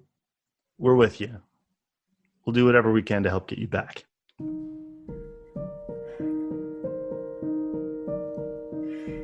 Do you love her? I do. And you're gonna keep her safe? Even if it kills me. Good. Because she's strong, but sometimes she needs backup. He points between himself and you and goes, "That's what we're here for, right?" That's what you're here for. He starts to say something. Downstairs, the front door bursts open. Having done a running tackle at it, Dorian takes a couple of steps into your house, Kira. Behind him is Jamie and Emily. And they look terrified. Downstairs? Downstairs. Does Tommy hear it? I take it? Yep, I think everybody can hear it. And I think you guys had come downstairs and like you're in the kitchen, but like the door busts open and you see Dorian rush in, looking up at you, sweat dripping down his huge red face. As I said, the other two come in after him. He then spins back and slams the door shut. I think you have a huge, maybe not recliner, but like a big padded chair. He picks it up like it's made out of paper and shoves it in front of the door. Emily's going to be like, she's going to walk right up to you, Kira, and look you right in the eyes and be like, Now, I'm sorry, but the circumstances surrounding our first meeting, it's not how I would have done it. But for right now, you and I are in the shed. We're in it together, and we're gonna make it out. What the hell's going on outside? Barricaded door and the drawn blinds window, you can hear 24 sets of hands slapping and slamming and pounding and trying to get in. Mark, you are aware that behind every one of those sets of hands is a sickly purple figure with long, curved horns. This has been the Monstrous Playbook, featuring John Wander as Mark Clayton, Lauren Johnson as Kira Ashwood, Miah Detjen as Casey Davis and Theo Nessos. and Johnny Grubb as literally everyone else. Our theme song is by me, Johnny Grubb. The Monsters Playbook is produced, edited, and engineered by Miah Detjen. If you liked this episode, please tell a friend. We love friends. You can find us on Facebook and Instagram at Monsters Playbook, and on Twitter at Monster Playbook, and on Web 1.0 at monstersplaybook.com. We'll see you next episode, where, as always, I'll have some good news and some bad news. Thanks for listening.